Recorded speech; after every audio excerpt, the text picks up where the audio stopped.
Para alguns, é preciso estar louco para querer morar ali. Para outros, trata-se do lugar dos sonhos, onde qualquer um pode prosperar. De qualquer modo, não é fácil ter como vizinho o local de descarte de resíduos nucleares que concentra a maior contaminação em todos os EUA, a usina de Hanford, no sul do estado de Washington.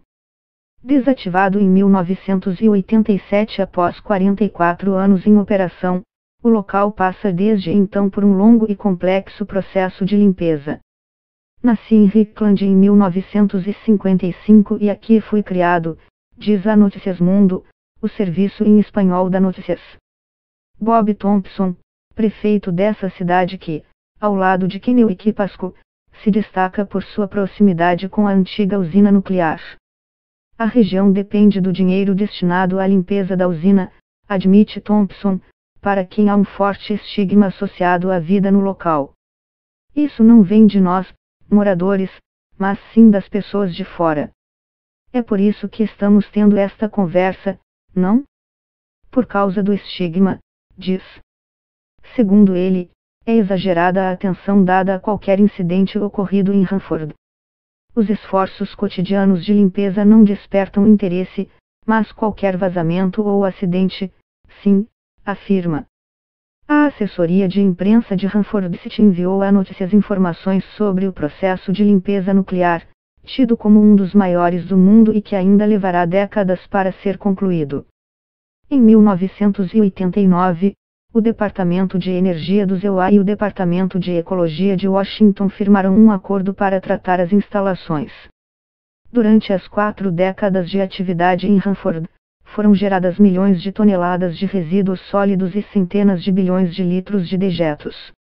A planta, que se estende por uma ampla planície próxima ao rio Columbia, é um complexo nuclear operado pelo governo do EUA. O início das operações foi em 1943, com um objetivo claro: produzir plutônio para a fabricação de armas nucleares. Apesar do progresso feito, ainda resta muita contaminação, diz o comunicado de Hanford. O processo para produzir plutônio é extremamente ineficaz, gera uma grande quantidade de resíduos sólidos e líquidos, mas só se obtém uma pequena quantidade de plutônio. Ali se desenvolveu parte do projeto Manhattan, que culminou com a elaboração das bombas atômicas que terminariam sendo famosas pela destruição de Hiroshima e Nagasaki, em 1945, episódio que marcou o fim da Segunda Guerra Mundial. Para o prefeito de Richland, o lançamento das bombas foi um evento trágico, mas necessário para pôr fim à guerra. Outra opção, uma vitória de Hitler ou do Japão, teria sido muito pior, diz. Ainda que tenha se transformado em um lugar onde ocorre uma espécie de destruição profissional por causa do processo de limpeza da usina, Hanford era um local cheio de vida no período logo após o fim da Segunda Guerra. Em seu livro Plutopia, Nuclear Families, Atomic Cities, de The Great Soviet American Plutonium Disasters, Plutopia, Famílias Nucleares, Cidades Atômicas e os Grandes Desastres Soviético e Americano de Plutônio, em tradução livre, lançado em 2013, a historiadora americana Kate Brown descreve Richland como uma das primeiras comunidades nucleares. Trabalhar em Hanford, mesmo quando muitos não sabiam a dimensão real do que estava sendo produzido ali, era considerado um ato patriótico, diz Brown à reportagem.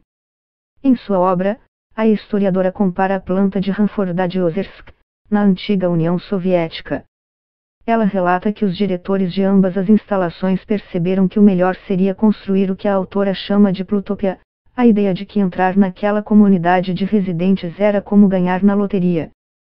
Richland se constituiu como uma cidade subsidiada pelo governo federal, onde os salários eram 30% mais altos que a média, com excelentes escolas e importantes auxílios à moradia, conta Brown.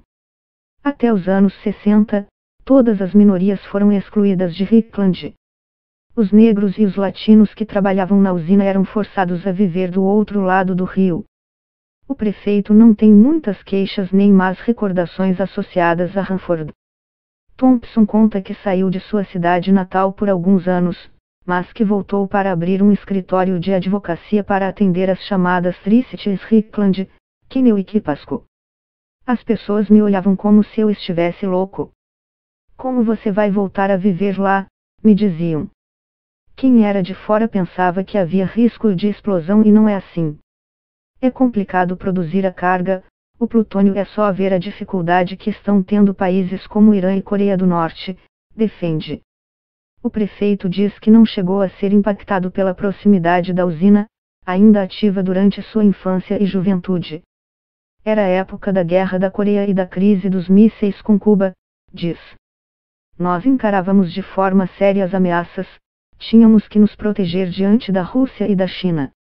O prefeito lembra que a cidade estava mais preocupada com a possibilidade de ser atingida por uma bomba ou um míssil do que pelos eventuais perigos que a usina representava. Não significa que ela não seja perigosa e que a limpeza não seja necessária, ressalta. Nos anos 40 e 50, já estávamos acostumados. Quando alguma coisa está sempre aí, ela se torna habitual. Mas para os ativistas da Hanford Challenge, uma organização da sociedade civil, a vida em Richland e nas cidades vizinhas implica sérios perigos, especialmente por causa da água. Os vazamentos de resíduos nucleares líquidos se infiltram no lençol freático que, por ser relativamente superficial, é facilmente contaminado. Assim, diante do temor de que a contaminação atinja o rio Columbia, o Hanford Challenge monitora de forma contínua os trabalhos de limpeza realizados no local. Por sermos independentes e não termos restrições, podemos atuar como uma organização vigilante, diz Tom Carpenter, diretor da entidade. Queremos deixar um legado ambiental que seja sustentável para as 3 cidades e para mais além, acrescenta ele, que não se mostra muito otimista em relação ao processo de limpeza. Já estouraram o orçamento e estão bastante atrasados com o cronograma.